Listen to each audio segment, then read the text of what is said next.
All right. Good morning, St. Vincent and Grenadines. Yeah, that's a good level right there. For some reason, things seem to be going on a little bit of a go slow here. All right. Wonderful. Monday morning, the 23rd day. Wait, today is 12323 in terms of the dates. If you're looking at it as month, day, year, 12323. On this 23123. Interesting. Some good trading. Play four numbers. Nevertheless, 23rd day of January 2023. The time is now 12 minutes after the 8 o'clock hour. In studio this morning is Dr. Gerald Thompson and yours truly, Crystal. Good morning, Doc. Good morning to you, Crystal. Wonderful morning. It's a beautiful morning, and certainly activated morning. All the listeners, it's great to be back in St. Vincent in the Grenadines. Where'd you go? I slipped away to the US, to focus a little on one of my daughters and so forth. Okay. And I slipped away just for 3 days. Imagine that. 3 days. St. Vincent, Mustique, St. Lucia, the St. Lucia States, and the States back to St. Lucia, Mustique. And so, boy, I tell you something. It was, I didn't have much time for myself, just really dedicated to my daughter. And it was wonderful. A precious moment, a precious experience. Oh, that's nice. That's nice. Yes. But that's a lot of hopping to get to the. It's the day you travel, right? Do you know? Yeah, I did it. Do you know the cost, the tickets? I mean, tickets were going How much was it? $1,600. Easy. And US, to go. So I hopped. I got a SVG Air to Mustique and St. Lucia, which I caught JetBlue, that had a cheaper fare and so forth. and so that's how I had to do it. You got to economize these days. So you hopped about to save money. Regional travel and so forth. But on my way back, I stopped off in Mustique for a few hours. I had a little layover in Mustique, and I walked around and chatted. I went to see a number of people. It was great. Mustique is looking wonderful, Okay, that's nice. That's nice. Yes. Now, so that was your weekend. That's good. Yes. Now, what we're gonna do is talk about a few things here this morning. The first of which, Usain Bolt's saga and the case of the missing 12.7 million US dollars. When I first saw this story, I thought it was Jamaican. Like, small amount of money. Still a serious issue, but it's a little bit of money. I mean, I'm pretty sure that they could recover that easily, but $12.7 million is a lot of money to go missing from a company that was responsible. Well, you put it there as an investment for the future. Yes. And it just so happened you accidentally found out that it's not there. No, I have a couple questions about that. Yeah. The first of which is, weren't your people checking up on your investments regularly? Well, I want you to understand, and I want you to recall Clico. And I want you to also, the listeners, to know that, we focus on Usain Bolt, but there were 30 other individuals who totally would have lost the same of $1.2 billion. One of them was even a past member of parliament. You understand? But Usain Bolt, with his fame, has stood out. You understand? And yes, he would have checked his account sometime in October, and he had 12.2 million. And then checking it again recently, he found there was 12,000. But you have to understand that the company that he had invested. Now, Bolt's net worth is about $90 million. So this 12 million is still a substantial part of it. But I don't want anybody to think that, now Bolt is on the bread line with a cup in his hand, trying to collect some pennies from people and so forth, because he's now broke. No, matter of fact, last year, he has a contract with Puma and made $4 million US from Puma. You know what I'm saying? So he does just this year he collected another 4 million. He does about 8 million in revenue each year and so forth. So I'm not minimizing this loss, but I'm putting it in context. I'm broadening it. It's not just Bolt alone. It's about 30 other persons who've seen this. And it's from a company that has been in some trouble.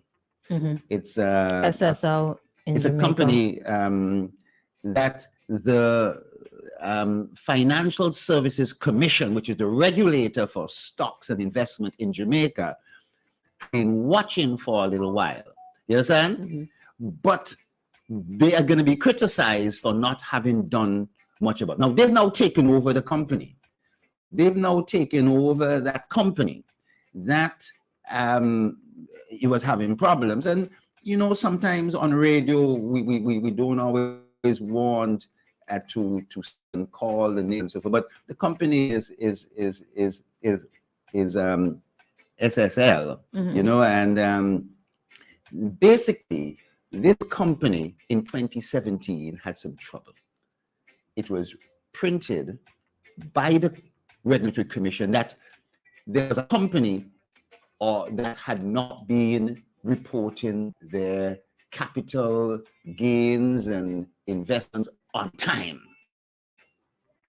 But that's a major red flag since 2017, 18, 19, 20, That's a 21, 20. major red flag. 5 years, let's say. And then nothing was heard more about it. You understand? However, last year in July, there were a number of articles talking about that there were some problems in one of the companies. There were 12 companies, investment companies in Jamaica. Another red flag. But they didn't state which company. But people were trying to figure out. And they had eliminated 10 of them and we're down to about 4. But when you name a company, if you name around the CHRISTAL Investment is the company, you could be sued high hell or high water if it wasn't CHRISTAL, it was Gerald Investment instead. Right. So sometimes these things are not pushed. However, it is felt that there might have been an employee in that company that did some of these things. And now the Jamaica Financial Security so has taken over the management of the company and is controlling all activities, press, and everything like that. You understand? So I'm broadening it from that point of view that a number of people would have found themselves in this situation, defrauded. And this is not unlike a CLICO investment of the late 90s, early 2000s. You know what I mean? I'm talking about not the late 90s, of 2010, 2011. Yeah, just the other day. Yes, that's the other day. And unfortunately, when you put money into the bank, it is insured. But when you invest in certain stocks and so forth, there can be claims if there's fraudulent activities. If you do a bad investment, you can claim. You know what I mean? Yeah. If you invest in something Like and the next few days it cryptocurrencies. crashes, Yeah. that's your fault. But if there's fraud, you can claim. However, if you have invested in, let's say, McDonald's or companies outside of Jamaica, then you can't claim any sort of compensation or so. So the Financial Services has a compensation fund. I hope it's large enough to be able to deal with these things. And the compensation fund is made up of monies that various investment companies have put in to this investment fund, all of them, in case any of them run into problems. So this is a very serious matter, and a huge lot of confidence is going to take place in the financial services in not just Jamaica, but I think throughout the Caribbean. It's going to be memories of CLICO and so. CHRISTAL, But naturally, though, if you are a client of this said company, yeah, you would want to pull out all of your money. yes, And then that puts them in an even worse situation. So some persons may well have been able to do that before. That's called a run on the investment. But now that the regulator has taken control, they basically will control that. They will, like, if there's a death and you need money for that, then you could do so. But if you just want to say, well, I'm scared and I want I want to put my back, investment because of this. I would want to do that. You would want to take out your money? Yes, but they won't allow you to. Oh, geez. Part of it is that they now have to do an assessment of how much money is there. And if 1 point something billion is gone, there's a chance that there may not be enough money. And that what you may now have to be doing is filing a claim that there's been some fraudulent activities, and therefore you want money from the compensation fund instead. And that is if there is no money. And that's a process, right? That's a process. So and there are other aspects of the process that could go to court. You could go to court, but guess what? There are already 2 cases in the court system in Jamaica on this very same financial company, one of the big 12, as they call it. Matter of fact, this is the second leading financial investment company in Jamaica. This is like number 2. One of 12, but number 2 in terms of size. You know, that's pretty major. That's pretty major. As a young person looking on and listening on, I'm not really encouraged listen to this. Investments over the years, like that. Over the years, we used to go and take our money, put it into a penny bank. I prefer to put it on my mattress right now. And then we used to put it now into a savings account. And then guess what? The savings account, the interest rate is so low that persons are saying, okay, it's safe, but I'm not gaining anything on it. So people be looking for other investment. And what do? Do they get into a susu hand? Do they get into a pyramid scheme? You know? I call this kind and of so thing. There's been some stress on this. Hello, good morning. Hi, good morning. I'm calling from Coach Cash. Oh yes. My apologies. I got a little bit carried away with that. I'm so sorry. Hi, good morning. Is this Amigo? Yes, it is. Hi, welcome. Happy Monday to you. I feel like this is the first time we're speaking for the year. Yeah, it is. Hopefully it's not the last one. Yeah, hopefully it's not the last. Happy New Year. So what's up with Coach Cash this morning? Well, everything is going now. So I'm just here to talk about, the requirements for the loans and whatnot.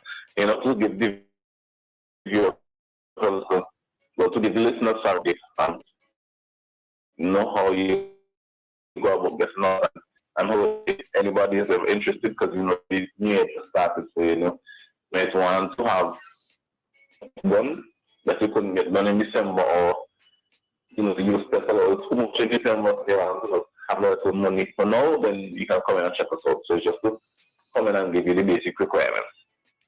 Okay. Right? Right. Right? So I hope everybody is having a good start to the new year so far.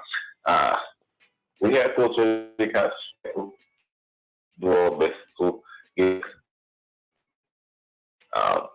the amount of money that they need when or something. We try to give them offer loans reasonably enough so that they can,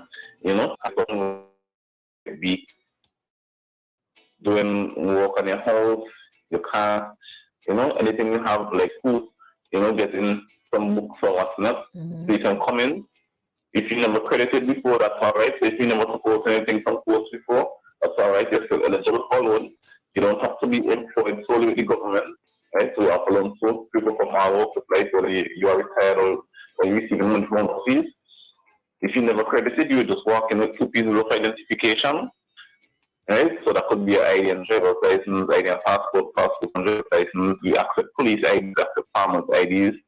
So any two. That's for proof of identification. Let's say you have an employer, you would just read the job letter, and if you see, you will bring in your last payslip as well. So job letter, and if it's left, if you don't, if it's left, that's fine. So proof of accept utility bill. So if you have a utility bill in your name, once it's written, you can mark in utility bill, and then that will be proof of address. If it's not in your name, however, then you have two options. The person whose name is on the bill can write a letter stating that they give you permission to use the bill. It doesn't have to be anything long, and we'll have to see the ID as well, right? Or you can go to your bank or credit union and request a printout of your account, so long as it has your address on it, so you can use the proof of address. Right? So that's all you need: proof of identification, proof of address, and proof of income. So that's all you need to come in and get a loan with us. Once you have those, then you can come and have a conversation with us. You know, our staff is very friendly here. We are very excited to come and see you. So you come in, you have a little conversation, and then we try to work and see what works best for you based on, you know, how many expenses you have. And we don't want to have you pay this sort of money that it would be hard for you to pay for the loan. So we try to be flexible with our firms so that we can give the best to our customers. Right? I don't know, some people might ask, well, if I don't have an employer, how do I go about getting a loan? If you work during the first, you can get a loan. If you receive money from overseas, you can still get a loan. So you just bring the last 6 months money from our spending and statement from whoever sends you the money, and we'll come up with that for proof of income as well. So it doesn't have to be, you don't have to have a traditional employer to qualify. Right? So those are just the basics that we have going on right now. We're located opposite the post office in Kingston, so it's not very difficult to find. So you come in and you look across on the post office and you'll see our building there, close to the cash. Our opening hours are from 8 to 4, Monday to Friday, and we also operate on Saturdays. So that's Saturdays is 8 to 12. So 8 to 4:30 during the week and 8 to 12 on Saturdays, right? So you can come in, have a chat with us. Let's say you have further questions and you want to chat and see if something is on your phone that prohibited from getting a loan, or you want to see if qualified still. You can call 46135 456 1425, and we can, you know, to try to find a workaround. You know, some people live quite far or live in Uganda, so they don't want to come up, and then they don't have everything. Right. So we can call 456 so we can have the conversation there, and you know, then we can get going from there. Right? Yes. Yeah, so those are the basics. And then as we have more like, you know, specials and we have deals and some stuff, then, you know, we'll come back and have the public involved. But for right now, that's what we have for you. All right. Thank you so much, amigo. You have yourself a wonderful day. All right. Thank you. Thank you. All right, and that was Quartz Ready Cash sharing with you exactly how you can get in. If you need a little bit of extra cash, you know exactly where to go. Hey, let Quartz help you recover from the holidays and put a little bit of extra cash back into your wallets. Beginning January 1st, you can save up to 30% off store-wide because we're going to give you great deals and pay your VAT. Now you can set those New Year's resolutions to help you get well, mind, body, and spirit. And you can also love yourself a little bit more with a little extra money to buy that new furniture piece for your home, appliances for the kitchen, smart TV to watch that favorite show, or gym equipment to help shed the Christmas pounds. Plus, if you pay with Quartz Ready Finance, you pay nothing down. There's no payment for 30 days. This offer is available in store and online shop quartz.com. Conditions apply. Quartz, bringing value home. And a huge clearance sale is on now at Lane's department store. All reduced prices have been slashed even further. The management and staff take this opportunity to wish all our valued customers a happy new year. Lane's, your family store for value. 8:44 is the time. I think, Dr. Thompson, what we should do now is take a break and come right back. Okay, sure. Alan Smith and Family Bakery, the worldwide name for all your bakery needs, specializing in wedding cakes, birthday cakes, the world famous hard dough and light dough, multi-grain by special order. All available, baguette bread at all your leading supermarket outlets, and for that sweet tooth, currant rolls, jam buns, homemade sweet bread. guava and apple platter and oatmeal cookies. And for your savory needs, beef and chicken patties. Alan Smith and Family Bakery supplies bread to the Grenadines, Leeward, and Wood side of the island. Contact us at alansmithfamilybakery@gmail.com. Call us 457-8317, 457-8550, or 533-0943. Located along the main road in Camden Valley State, we are the healthy choice. All our products are made with 0 grams trans fat ingredients. Quality is our passion. We open Monday through Friday, 7 a.m. to 6:30 p.m. Saturdays, 7 a.m. to 4:30 p.m. Sundays and public holidays, 9 a.m. to 7 p.m. Thank you for your patronage over the years and for your continued support in the years ahead. General Hardware still has the best prices on steel, lumber, and plywood. So go on, compare prices. And if by chance you find a better price, no stress. Just talk to the General, and they will beat that price plus give you special priority delivery. Yes, General Hardware offers free island-wide delivery on most purchases, so you never have to worry about getting your goods on site on time. Plus, shopping at General Hardware is a pleasant experience with friendly, knowledgeable staff always ready to serve. What more could you wish for, huh? So come to General Hardware for proper service, lowest prices, free delivery, and see why nobody beats the General. Nobody. For over 20 years, Cubano Limited professionally delivers top quality products and exceptional service. Located in Sand Hill in Kingstown, we are open Monday to Friday, 8 a.m. to 5 p.m. and on Saturdays, 8 a.m. to 1 p.m. We supply animal feed, dog and cat food, animal supplements, a wide range of floral supplies, nursery pots, ground cover and shade cloth, and much more. We also stock a wide range of motor vehicle supplies, including automotive oils, filters for all vehicles, engine coolant, and much more. Email us today at cubano_1@hotmail.com or call us today 451-2911-493-7175. Cubano Limited, professional, quality, exceptional. Introducing a new look for our award-winning Hyroon beer. The new Hyroon label, bottled and brewed in the gem of the Angeles, captures our radiant Vincentian sunshine framed in gold. It dives into the glistening deep indigo Caribbean waters and reflects waves crawling gently to the shores of our black sands with a rhythmic pulse meeting our lush emerald green vegetation. The new logo fuses with the arch, a symbol of strength and support, a perfect representation of the City of Arches. It features the SVG diamond formation perfectly blended with hops and barley, which gives Hyroon its distinct notes, aromas, and flavors. A taste enjoyed from fancy to the Grenadines. This new label celebrates the prize-winning superiority of our brew and represents the passion behind Hyroon beer, brewed by Vincentians for Vincentians. Hyroon beer, available at all supermarkets, depots, bars, and restaurants. Must be age 18 years and over to enjoy.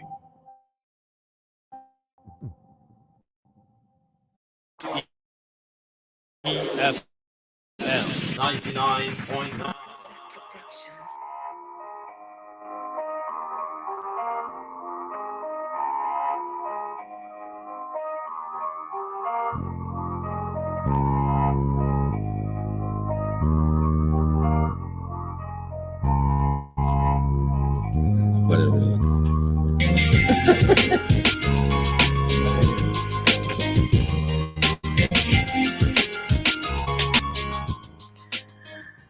All right, good morning again, SVG. 12 minutes on to 9 o'clock here in St. Vincent. And the Grenadines were talking about Bolt's missing money. Bolt's money went away as fast. Probably faster than his world record, his French record. Where did it go? Yes. I think that's what I want to know. Where and why? Obviously, there has been fraud. There's been larceny. I'll put my head on the block. That's what. Somebody has snatched it and probably is on the run somewhere or was hoping to reinvest somewhere. You know what I mean? But that's millions of US dollars. Yes, it's true. But I want to make it clear, it's not Bolt alone. No, right. And where did all the money go? Yes. an individual would have done. They 30 investigating. people. They investigating somebody, but you're not going to get this information out. You know, they're going to go through things in a proper way. In other words, like just like a murder, somebody wants to get Right. information straight away and so forth.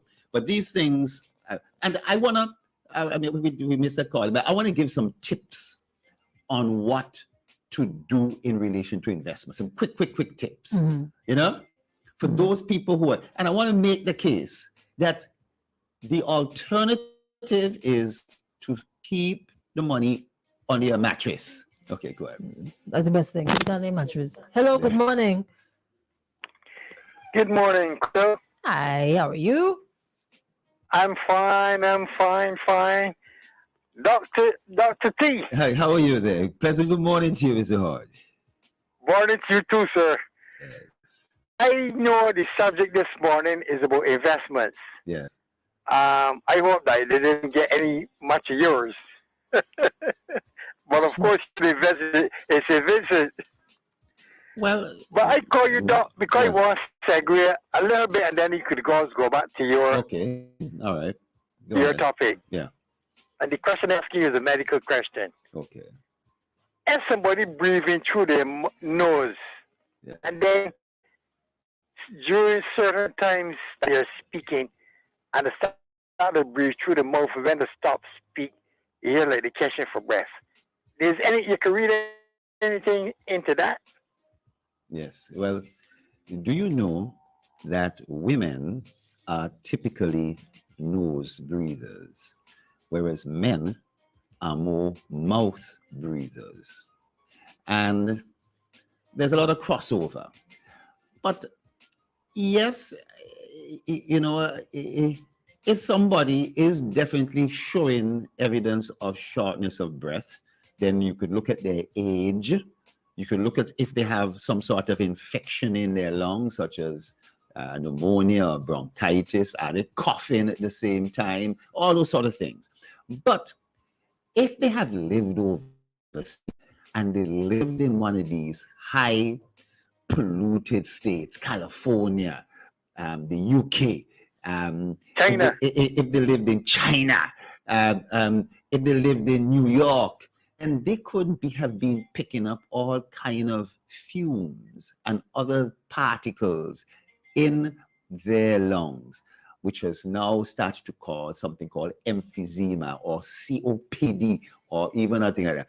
These are some terminologies. But yes, that person, you should recommend that they go and see a doctor. You know what I mean? I want to suggest. The reason I say that, right, is because I was listening to the debate, the budget debate in St. Vincent last week. Yes. Last week or week before. Yeah, yes. And I did listen to Professor Gonzalez. And I listened to him very carefully because he's a man that I really love and appreciate. I enjoy his intelligence and the way he speaks. And I listen to him quite carefully when he speaks. Well, you're talking about his breathing and so forth, yeah? Yeah. Yeah, but he's not really short of breath. You know, I think this is something that's been checked out upside down in Cuba, in the States, and a number of other places and so forth. And it is just. But you know what we're talking about, Doc? Yeah. You know what we're talking about where he's concerned? Yes, obviously. But, you know, it is that it is something that onlookers and so forth would obviously pick up and be concerned. You're very astute in that, but something that having been next to him and him having two doctors, a Dr. Slater and a Dr. Thompson at his side, is something that we, and I want to also suggest, and I got to put it this way, that persons who are also quite on upper side of the weight, right, would tend to have that sort of thing too. And I think he's been doing a great job in actually reducing it. And every time he reduces, that sort of thing improves. You know what I mean? So he should be encouraged to kind of continue that. And I think he's on a quest to kind of reduce his... But Dr. Thompson, yeah. The reason I bring it this, right, is because, like I just told you, Yes. I listen to the professor, and I love to call him professor because I think he's qualified to be a professor. Yes. In my books. Yes. Yes. And I love to listen to him speak. Yes. And during the debate, that's what I pick up from him. He speak, and then after he finished speaking, he hear like he kind of slightly short of breath. That's how carefully I listen to him. Slight. I think, as I said, you know, I don't want to get into anything because there's nothing really to get into. But right. you know, I always no. I always have a lot of uneasiness discussing anybody's personal health issues on radio, on public radio and so forth. You know, I don't. It's not done. You know what I mean? No, listen to me. Yeah. The reason I bring up this here, right, is because I was saying that if he's getting advice, sick, he needs some advice. He need advice, and he probably should stay there for the next election. And a gentleman called. Listen, all right. So hard, I tell you. That's interesting. But it's his opinion. But of course, it's your opinion. But guess what? But guess what? It is your opinion. But there might be other doctors who would also offer an opinion. And otherwise. Yeah. No, let me say this. The thing so much is not about Professor Gonzalez. The thing is about what a caller said after I call in to the program to voice what I observe. Yes. And the man talk on St. Vincent, Motor St. Vincent, and I talking nonsense. Yeah. We're not going to go down that particular road, but you know, some person might go down that particular road. But it's a subject that I think is also very personal. It's between somebody and their physician, and not. But no, listen. Let me close by saying this. Yeah. Let me close by saying this. Yeah. I just love Ralph Gonzalez. Yes. I love the gentleman. Yes. And I would listen to him speak from morning till night. Yes. So what I was saying ain't got nothing to do with me not liking him. I want to run St. Vincent. So it's because of my admiration. And you don't take it personal. But you shouldn't take it personal that your opinion wasn't taken. But I could tell you that he is certainly aiming to go for another 5 years. Yes. Yes. I also want to say good morning to Anita. Anita, stay warm. All right. I stay safe. All right, Doc. Well, I'm going to listen to you guys. All the best. All right. Thank you so much. Before you continue, you might have to give those tips after 9 o'clock. I know. But there's another part of the story where the former CEO, Zachary Harding, has said, well, he basically washed his hands. He has said that during his time as CEO at SSL, Bolt's name never came up as a customer of SSL, which is something else rather interesting. He said he was never mentioned in any management meeting, in any strategy meeting, in any client review meeting. It's not a case of how come the runner had so much meat in there and it gets stolen and nobody ever saw it. He said he was not aware of him having an account there. He even went on to say that he knows him socially. So if there was ever a case where he had an issue with the company and his money, he could have been contacted directly. I suppose if he was a former CEO 3 months ago or a former CEO 3 years ago, that's a big difference. You know what I mean? So, but after the break, I want to address that particular thing that he just said, and tell you a few important things. 2 years and 9 months. That's how long. That's long. How long? 9 months. And he left in June of 2022. Who? You think that's something that's making your eye twitch a little bit? He left last year. Yeah, but the whole point, he was a former CEO of he left. He what do you mean? He only spent 2 years and 9 months. Okay. Yes. As CEO. Yes. And he left in June of last year. I think I got to say this sadly. He has a lot to answer for when I go over these particular tips, and you will better understand. I don't want to say anything derogatory of the company. That will, my own readings and review and so forth. There's been some serious problems with the company, you know? And you see, they have a brokerage of a license. individuals, and the individuals are the ones who go out and get clients and bring them in. And the company makes a profit off of them. Right. So the individual brokers inside the company basically are the ones who have the clients. These are their personal clients. And I want to go into detail. It's certainly possible that the board could be a client, you understand? But not a client. No, he could be a client. But not a customer, sorry. And that the CEO should have known, but we will find out after the full investigation is done whether what that CEO is saying is correct.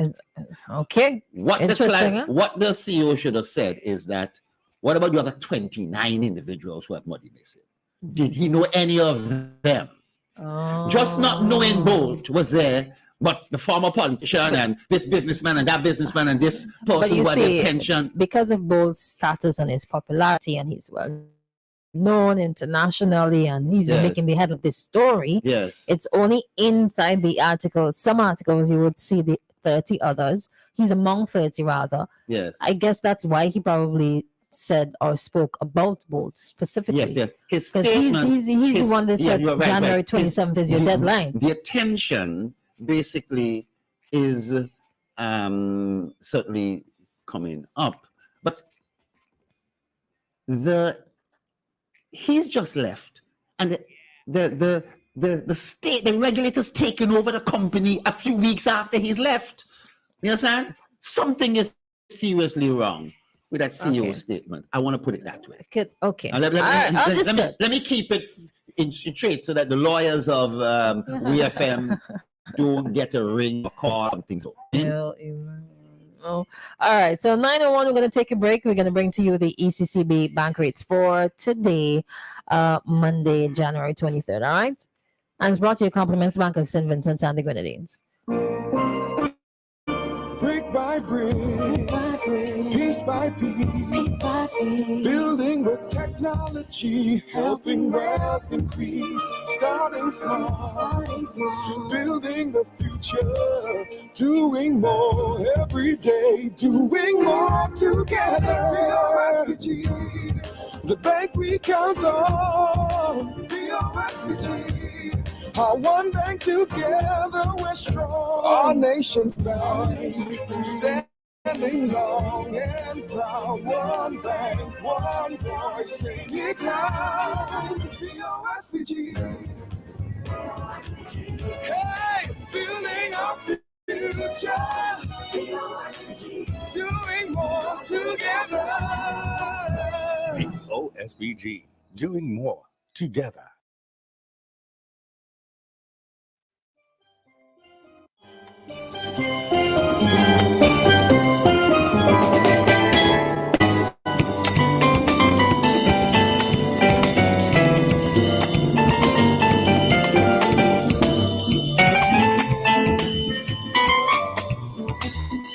Good morning. Welcome to the Eastern Caribbean Central Bank's bank rate for today, Monday, January 23rd, 2023. The following are today's indicative rates in Eastern Caribbean dollars for key international and regional currencies. These rates will not apply to commercial banks transactions with the public. The Barbados dollar 1.35, the Canadian dollar 2.02224. Swiss franc 2.94487, euro 2.94233, pound sterling 3.35097, United States dollar 2.70, and the Guyana dollar 0.01333.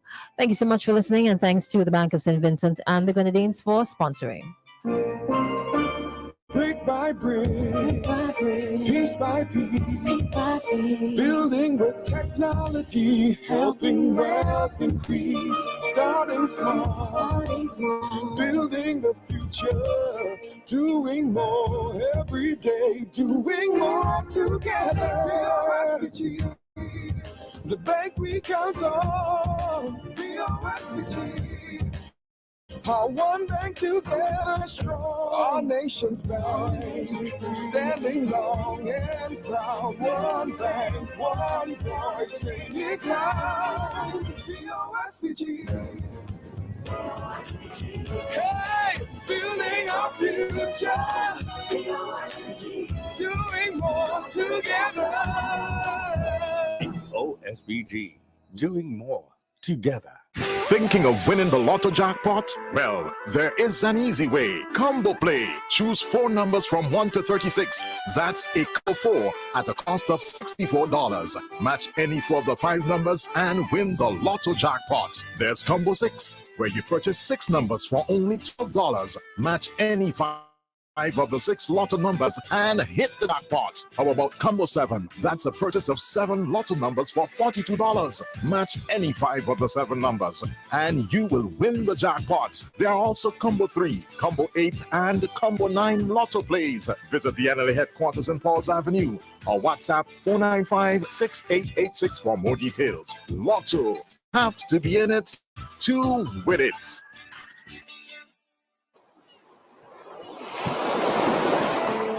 WeFM reminds and encourages the general public and users of the Kittles Beach to keep it clean at all times. Discard of all garbage properly. It is illegal to remove the sand from the beach. Let us keep the Kittles Beach and other beaches across St. Vincent and the Grenadines clean so that you and I can enjoy it and marine life can survive. This is America 99.9, the clean, fresh sound. Death is a fact of life. Even though death is a fact of life, that doesn't make it any easier.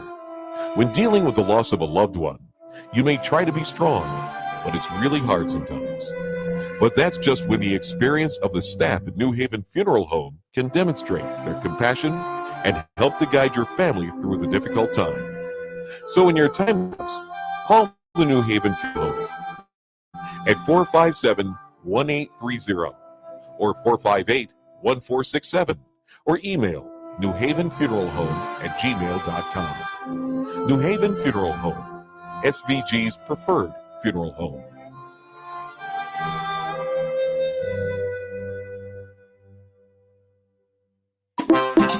The flavor nice, it's locally made. Affordable price, Lord, up to $3 retail. When you see we line it, with the red and white case, show me what you like. It's cigarette from Empire. Holdings Limited, it's cigarette from Empire. Holdings Limited, with over 60 years experience. Hold the best tobacco, best ingredients. Yeah.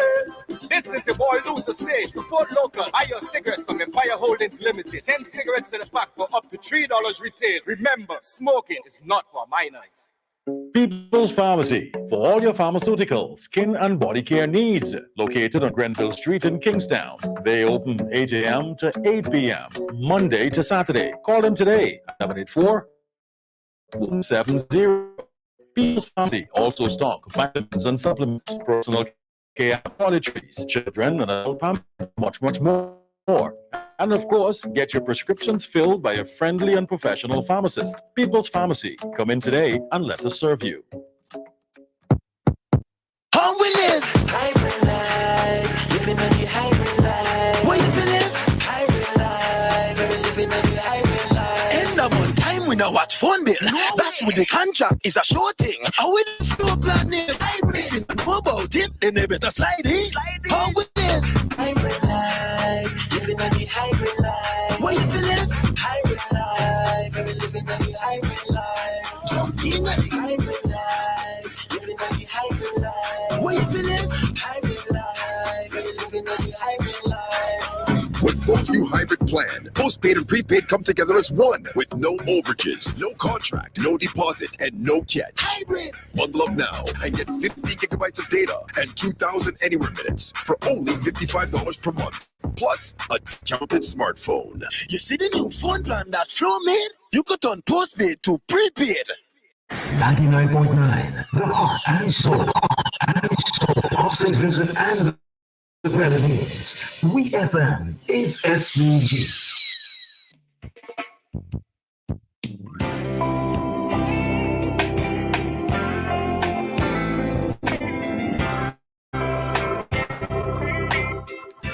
right, welcome back to Activated Mornings right here on WFM 99.9. Remember, the number to call is 457-9997. To WhatsApp is 457-9994.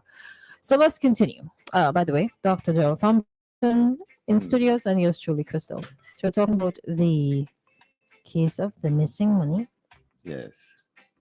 So let's get, you had some tips for us? Yes. Everyone should know there is government regulators, there's the investment firms, and then there's the customer. Those three entities. And sadly, in a number of jurisdictions, the regulator is often understaffed, don't have all the right people. You understand? So that a regulator really is supposed to have certain things to double check on what companies are doing. And if they don't have all the capacity, then companies could get away with a few things, you know? Now, the tips.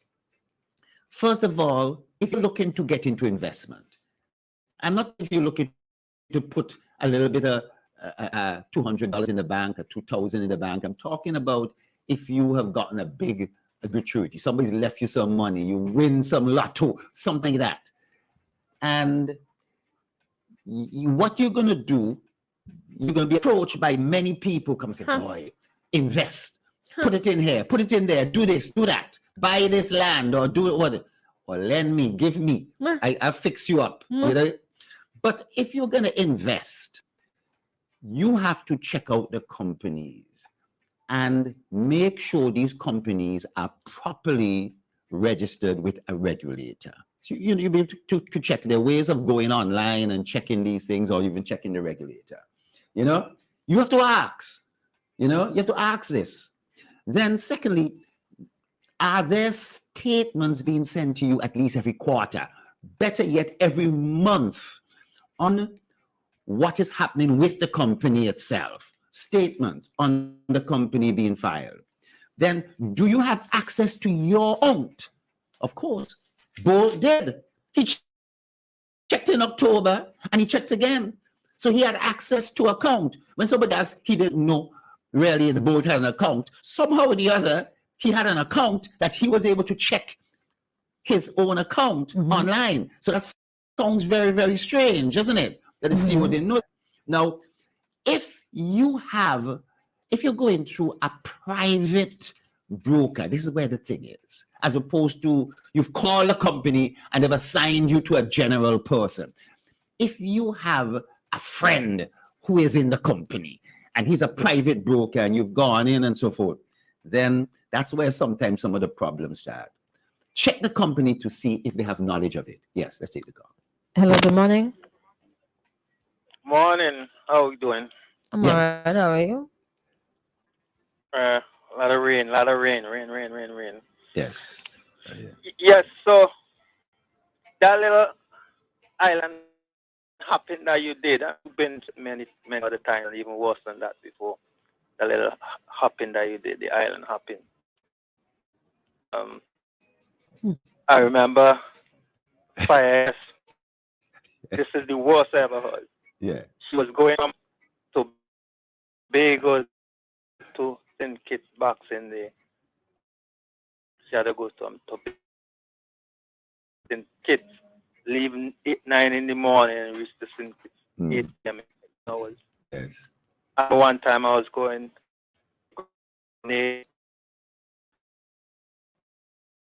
Trinidad back to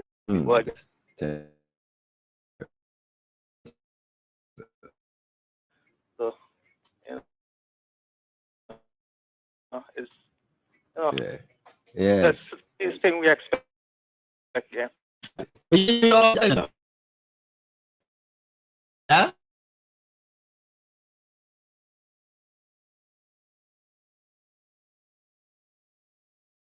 I can't remember. You were on the LIE. Of course, I was the LIE. I mean, I would give it so forth. That would not be prudent of me. I was in. I don't want you to do. I was in Long Island. You're right. Put it that way. I was in Long Island. Yeah, and we leave it that. We leave it like that. It's not a lot of scamming going on in Jamaica. You know, the upcoming dancehall artists, they sing a lot about scamming. Movado got scammed. He paid down 30.7 million Jamaican dollars, which is about 195 US. And the property wasn't for sale.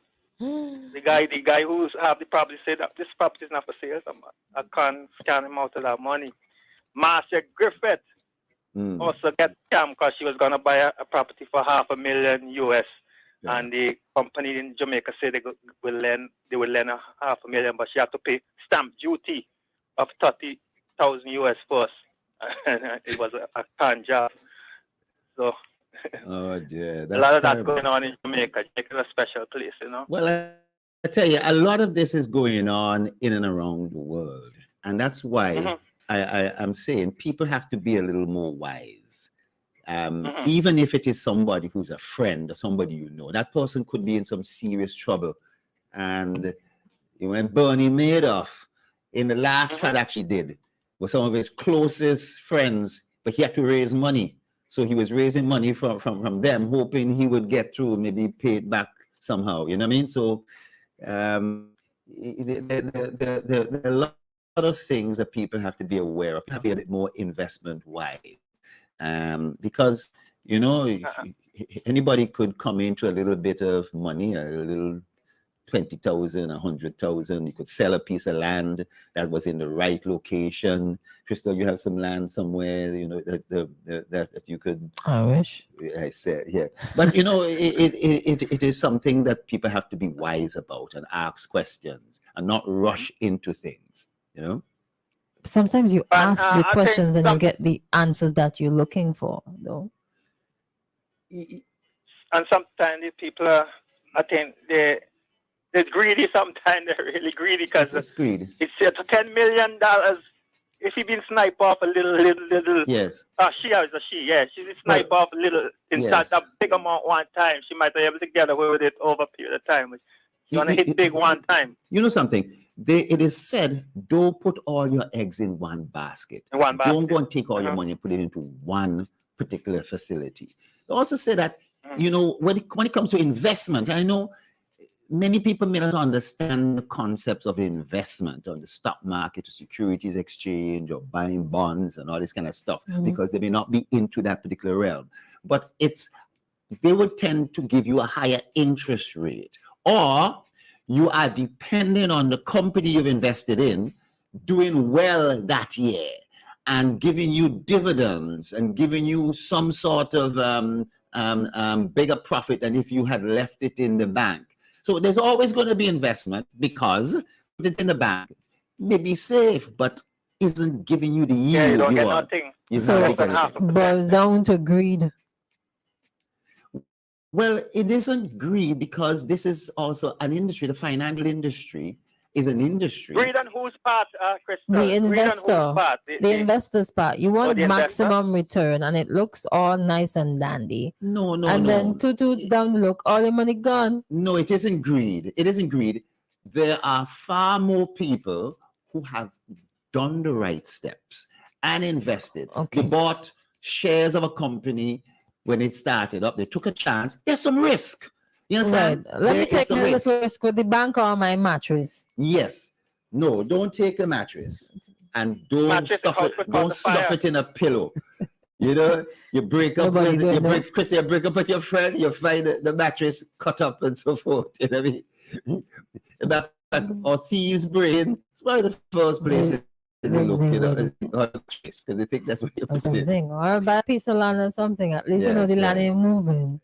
Well, that's right. But you see, it's to get a deposit. And so it's only very few places in the world you could go and get 100%, you know, a loan and so forth, no money down and all that kind of things in it. So, more of the story, satisfied with a little. Satisfied with a little. No, that's not the case. We need an investment climate. We need it regulated well. We need people to take some risk. You know, no people who would say, oh gosh, I don't want to buy no land because I have to borrow money to buy the land. So I'm going to put myself in debt. I support borrowing money to buy land. Yes, but that is one aspect. That is a slower process unless you buy the land in an area that takes off. or was not expected to take off, and the price then goes up $10 a square foot, $15 a square foot, 20, and you're able to wait. But there are other investments, depending on how much money you have. If you have $1 million, you really need some good, solid advice. Okay. So if you have $20,000, you may say, okay, I'm going to put it in the bank because I want it to be liquid. I could need it at any time for my child and so on. But if you have $1 million, you want to let that thing grow. It isn't greed. It's prudent investment. There higher if it highest is return. true, check out those things. Some people get. It's not. See, man, playing the lotto is greedy. No, it's just $2. It's just $2. But paying. It's $2 for a chance. But people ain't buying one la chance. They buy over chances. They spend $100. Some people. Yes. Sometimes. But any trade that is being done, you're supposed to get notification of the trade, so that if there was a trade, Usain Bolt should have gotten notification and some sort of indication. Here's a trade from a different department that's verifying that he made the trade. You understand? The person who you're doing the trade with should be the one calling you and ask you, hey, I've completed your trade. No, you need a different department of compliance who's going to then go and double check and make sure we understand you have done. We just double checking on it. Everything is all right and so forth. Yes. Some sort of dual control or an additional step. I'll tell you something. Or Sometimes when I travel, I want to use a credit card. Do you know the banks would call me, Dr. Thompson, are you making this purchase in Ho Chi Minh City? You didn't tell them you were traveling, so they'll call you. They'll call you, right? Yes. Yeah. But even when they find strange things, they have a list of things that pop up, red flags that pop up, and they will still call you, even though you've told them you're traveling. Because you could have lost your credit card. I didn't know. Yeah. Sometimes they just go ahead and block the card. So brokerage firms must have separation of duties, and it's a lot of stuff you got to do. But there's something serious about this. And I don't want people to lose their faith in investment, because for sure, don't go back to stuffing your mattress underneath your pillow. I heard this comedian give this joke that this person, digging a hole and burying the money, and then they took a picture out of the area. And when they developed the picture, they see a man in a tree looking down. That man's doing money. Yes. Thank you very much. Thank you so much. Thank you. Some time ago, I'm pretty sure this similar story with somebody buried money somewhere, and every time somebody wanted some, like a relative, they would go and dig up and take out and put The in. Nancy story. And too. then somebody, no, I feel like it was real. Cat and the mouse. You I know, feel like it was real. the cat and the mouse bought a can of butter, saw a can of butter, and they stored it on their tree. But the mouse was going inside there all the time and eating out the butter. Yeah. Yes. After a while, there was a point where the person went to check. Yes. And all the money gone. It was Yes. thousands of dollars. Yeah, all yes, the money yes. gone. Maybe it's a fictitious story. Maybe it's real. It's a cat and I feel like mouse it was Bear last Nancy year. story. The Bear Nancy story. That was so. Anything else, Crystal? Any other issues? Now, before we move on, right? Yeah. You said in some instances regulators are understaffed. However, you also said that you should make sure that the institution there is some form of regulation. They're registered per se. Does it make sense then, even if they are registered, if the regulators, the people who are supposed to be overseeing, do not do what they're supposed to because you don't have the resources to, then you kind of end up in the same place, don't you? You could. What I'm saying is that regulators are supposed to be well staffed, but every now and again, somebody who's heading a department leaves, or they go on vacation, or they change jobs, and they have to hire somebody else after the person has left. So there'll be a gap of a month or two before they've properly hired somebody and gone through the process of vetting the new person. So there's always going to be some little deficiencies, but there would be internal controls as regards who will deal with those things to double check on trades and transactions to make sure they're being done well. You know? Is there anything such as safe investment? You know something? Remember, investment, well, whether it's land, whether it's put in the bank, whether it's put in the money market, whether it's stock, whether it's bonds, or whether it's much more risky stuff, there is a certain level of risk. If you go to a gambling joint and you basically are throwing a dice and gambling, you are doing some form from a high risk investment. You may win, chances are you would lose. You know what I mean? And I would say that you have to judge the risk. How much are you willing to lose? Because there you go. But there are some safer things, and you brought up the word greed. It's tempering what sort of returns you're likely to make and how long you want to wait to be able to make those returns. If they're telling you you'll make a big profit in a year, leave it for a year, as opposed to 5, 6, 7 years, where you're leaving it so it matures and it grows, it's growing slowly. You have to make those particular choices. Some people have made bad choices. At the same time, the person who made risky investment will come back and laugh and say, look how much I've made. I am the hare, you're the turtle, but I've still crossed the line. You know what I mean? Yeah. Sometimes people get caught up in pyramid schemes. Pyramid schemes. and other sort of schemes that they tell you you're going to get back 2 times or 3 times or 4 times, as you said, in a certain amount of time. But I think that will catch somebody's eye. But then you have to ask yourself, okay, this is how your business is set up.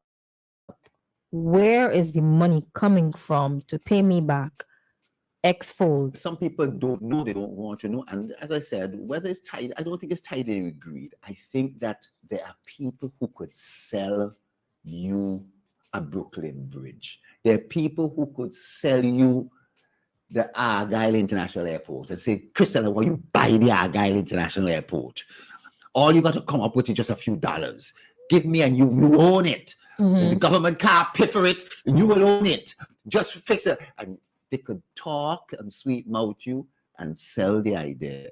And sadly, there's some people who get caught. If they talk to 1,000 people, there'll be at least 1 or 2 persons who believe them. Now, as we're talking about, there are some people who tend to believe that you can be defrauded by this way only, but there are other ways that people could actually defraud you. Yes. Yeah. Email. I got an email up to last week or week before claiming that there's this fancy person overseas inherited a bunch of money and they want to be able like give it to some transfer it and then I help and yada yada yada. I'm like, oh, these things still happening. And sometimes they just ask you for a small amount, $64.25. The amount of people they're asking for $64.25. Money. Yes. There's a very popular that comes through on WhatsApp, Samsung, that claim you've just won a phone from Samsung, such and such. I don't even follow through. You can retrieve it by just sending this. Send something so we can send it back. If you ever get any text message or any email, if your phone is just broken. Oh my goodness me. Yeah. Do not respond, leave it alone. There's another thing as in terms of email, I think it's phishing. We call it phishing. They send you an email, it looks like it's coming from a reputable source. You open it up. But it's not. You just the email address. And if it looks a little weird, it's not coming from the right domain. Don't click on a single thing. No, several years ago, we passed some bills in Parliament, Electronic Crimes Act. I feel particularly proud that I helped in my earlier years of developing those particular things. But I don't think it's taken seriously enough. But it also goes at identity theft. People could steal your identity, as well as the cyberbullying. as well as a whole set of things. So fishing, all these sort of things, people bugging you, people now they're sort of people could take over the camera on your phone, you know, and activate it. So you got to be careful a lot of You gotta be things. so careful. That's why some people are so apprehensive with getting different technological devices. I can tell you from my experience, it was very hard to sell certain things to certain people No, but during a certain time in my life. you go to the ATM, they have means and ways of being able to see your strokes and so forth.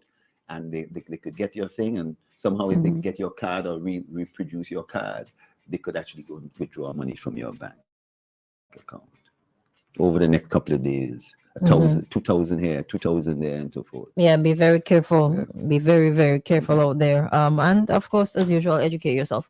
Now it's 9:30. 9:30. We have 15 minutes. You said you want to talk about some other things. I feel like the time has gone. No. But Let's just still get into it. I think it's important. yeah. So if you have been following the Aiden Thomas story, all right, where this 3-year-old boy passed away last week.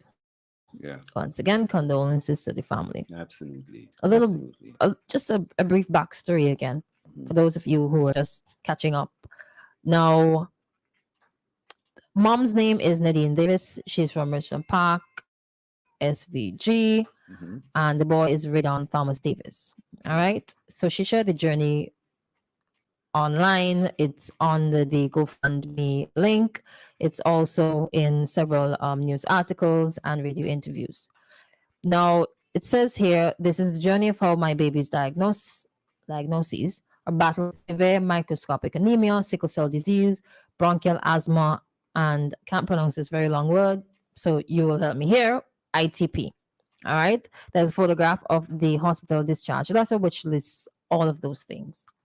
Now, it says, since the beginning of 2022, my baby Raiden developed a severe wheezing problem, took him to see more than one doctors, which did not help much. He got sick very often, including belly aches, severe constipation, etc. It was too much to watch my baby suffer, so I took him to another doctor who right away asked if my family has this history of sickle cell.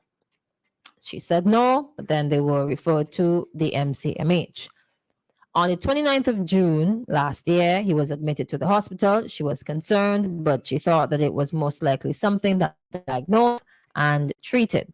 Sadly, she was given a heartbreaking awakening. Test upon test were administered, and he was then diagnosed with sickle cell. Further testing later showed he had a trace of sickle cell, with this, he had to do a blood transfusion. After this, he lost his ability to walk. But the doctors could not pinpoint why he was unable to walk. Sadly, his blood level dropped again, and his platelets dropped as low as 10 when it was supposed to be 150 and over. You can verify that for me, right, Doc? Okay. Doctor said that if one has sickle cell, it doesn't drop platelets that low, and they didn't know why it dropped to that drastic level. So his liver and kidney became enlarged. Say that should be kidneys, or okay, we have liver and kidney became enlarged.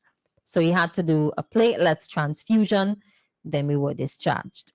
Again, we went back to the hospital a second time for over 2 weeks. Doctors are still puzzled as to why he's not walking. And as per their expertise, a sickle cell trait patient is not supposed to have all these illnesses that he has. That's correct? Okay. The journey for him is a heartbreaker, was a heartbreaker one, but family, they did not give up. All right. Now, the Ministry of Health, there was a joint release here. Came out over the weekend. Joint press statement on care and management of Raiden Davis. At the time last week, they were scheduled to have several fundraising events to try to get him out, to get a proper diagnosis. All right. It says Raiden Davis first presented, and this is coming from the Office of the Prime Minister and the Ministry of Health, Wellness and the Environment. Raiden Davis first presented to the medical team at the MCMH in June of 2022. Sadly, he was discovered to have been born with a weak immune system. This condition was further complicated by other disorders, which remained not fully diagnosed up to the time of his passing on the 18th of January, Yes, and the weak 2023. immune system is what's called congenital immunodeficiency. I know you went past it, but I just wanted to make that name. Congenital immunodeficiency. So I have a question at this point. The form said final diagnosis. Yeah. But then the release said not fully diagnosed. Yes. Could you explain? Yes. Now, I could have high blood pressure and diabetes, but I then have a stroke. You understand? My diagnosis is a stroke, but I also have these other conditions. You know, I could have a heart attack. My immediate conditions that's making me sick now is the heart attack, but not necessarily the other things that I have. And the question, have those other things led to it? So when somebody say microscopic anemia, right? Microcytic anemia, there are many things, there are a number of things that cause microcytic anemia. Sickle cell is one of them, right? It causes very, very small, microcytic means very small red blood cells that don't seem to have much hemoglobin in them at all. You know what I mean? Mm. But there are a number of conditions that cause that. And so what is the underlying condition causing this finding in your blood, right? Of this, so the microcytic anemia is a more laboratory finding, right? But not necessarily the full diagnosis of what's causing it. And then there may be the congenital immunodeficiency. Has that congenital immunity compound the situation and cause other problems? If there's an immunodeficiency, then there can be certain type of viral infections. There could be other things that have taken over that's causing the immediate problem of today. But you were born with congenital immunity. Therefore, you're open to catching all sorts of different things or different conditions could develop. So when they say they don't have a diagnosis, they don't have a diagnosis of what is the problem. You could have a list of problems, but when you come to my office, you could come with back pain. What's causing the back pain? Has your vertebra collapsed? Do you have a tumor there? Do you have an infection in the bone? That is the immediate problem you need to get diagnosed. You can't diagnose that you have high blood pressure and diabetes. The person has high blood pressure and diabetes. No. So these are more like symptoms in a sense? These are findings. Conditions. These are findings, but these findings, when you add up all these findings, you could lead to a proper diagnosis.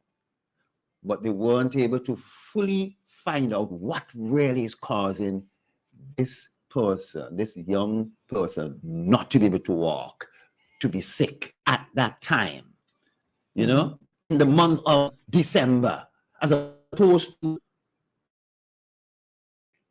he might have been sick when he was 1 year old or 2 years old, you know what I mean, or had some other resolve. You know what I'm saying? Mm-hmm, mm-hmm. Okay, so it further continues. The healthcare team at the MCMH, inclusive of the pediatric department, hematology department, and psychosocial department, provided indicated medical care to Raiden throughout the entire period of his hospitalization. This care was determined by a continuous consultative process, which drew on Consultative process. consultative. Sorry, it kind of fun. Yes, that's all right. Yeah, you know, these things happen. Thank you very much. Consultative process, which drew on the expertise of specialists, pediatricians in this country, Trinidad and Tobago, the Hospital for Sick Kids in Toronto, Canada, and our WPP partners, which is World Pediatric Project. No, that's big. That's big. So that means that people were consulting online, reviewing the case and other things like that, reviewing on hand, you know, hands on and so forth. But still, even after all that, you know, the one and so forth. And not in its entirety, there's a but go ahead. strange diagnosis. Nobody could find out what it is, but Dr. Hauser says it could be this, and let's run this test and so forth. But because if he wasn't taught, or that may not have come up, that this condition could actually cause those symptoms, and they were planning to do this and to do that, this treatment, and those treatment would have been wrong because they were going to be treating for the wrong diagnosis. I'm bringing that up to say that it's not uncommon for, even with a lot of consultative processes and experts, that you're not able to come up with the proper diagnosis, how to treat the patient. Because you can't go and say, let's try this or let's try that. You could be trying the wrong things, and so. Okay.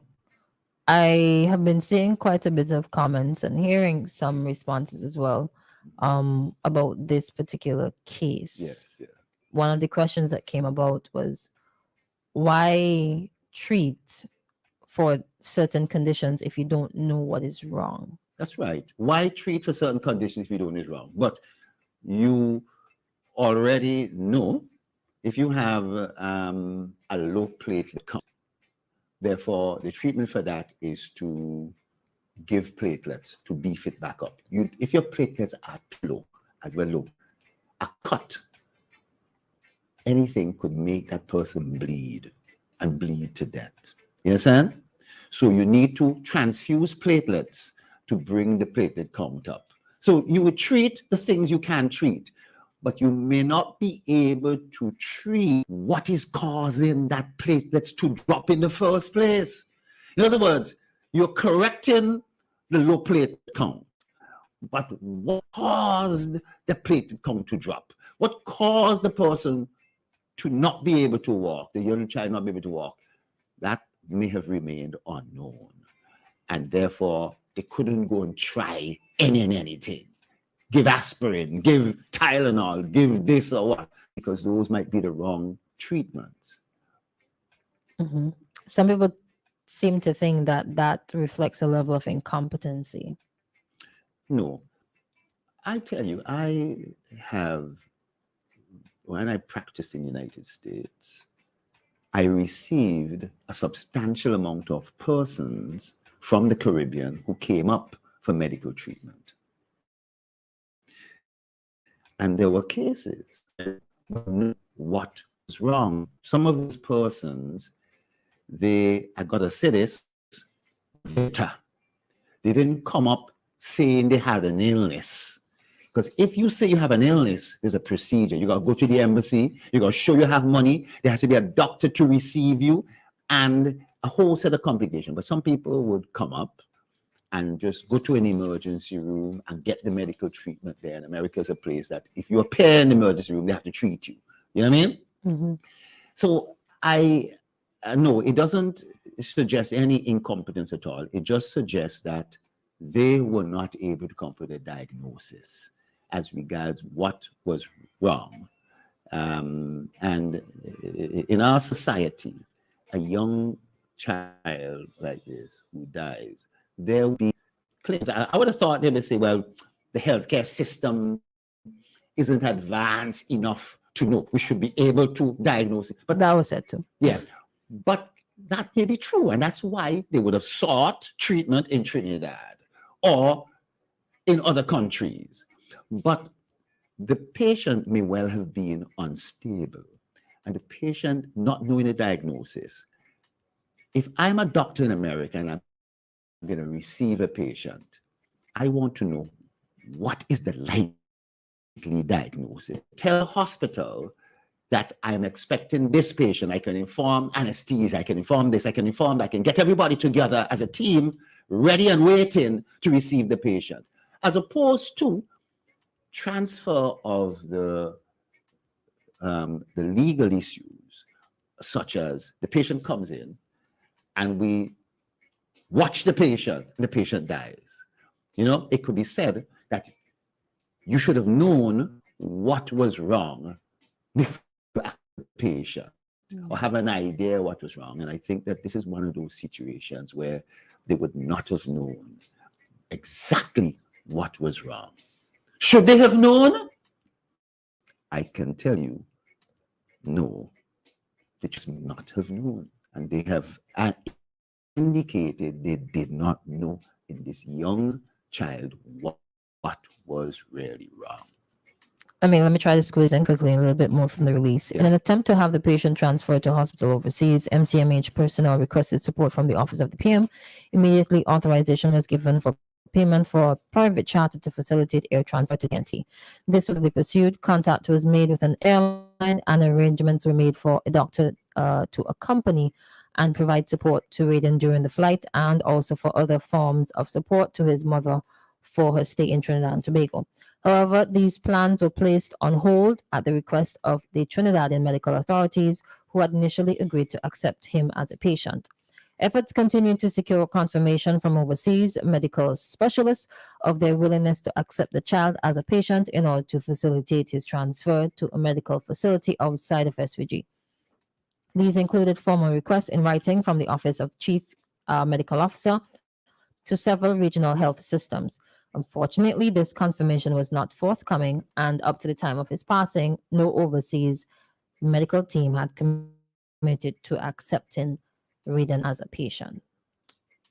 There is a bit more, but we have to go to community dateline. Yeah. And if there's time, perhaps we'll touch on it tomorrow morning. I God's think willing. that, But it was said that the mother wanted to see the prime minister, because it would have been in parliament and so forth, and may not have necessarily been available. But I think the primary issue is that it does seem, in my investigation, that things were being put in place. Anytime a patient is being transferred, there's two things. The hospital has to accept the patient, and the doctor who's doing the case has to accept the patient. This patient is likely, therefore, a pediatric patient. So it's a pediatrician. And if they are uncomfortable accepting the patient because they don't know, they don't feel comfortable that they know what they're going to have to do, on some occasions, they may not accept the patient. The fact that the patient has died, sadly, also suggests that this patient was very, very ill. On one hand, somebody can say, this is very, very ill, then get the patient out quickly. But it is also like the case that since the patient was very ill and there was a need to transfer the patient could and probably was quite unstable. Low platelets, other things going wrong with the patient. I'm not going to get into details as regards what I may have gathered and so, but it seems as if the patient was relatively unstable to be able to travel, especially a young child. And a person like you, if you're unstable, we could ask you, are you all right? You know what I mean? Crystal, are you okay? How you feeling? He wasn't really speaking very well either. Yes. It wasn't walking or anything. But the point I'm saying is that the communication with a child is often a little bit more difficult than with an adult who could say, I got pain, please, or I feel bad, I feel nauseous, I feel what sort of things. The child may cry and not necessarily express exactly what they're feeling.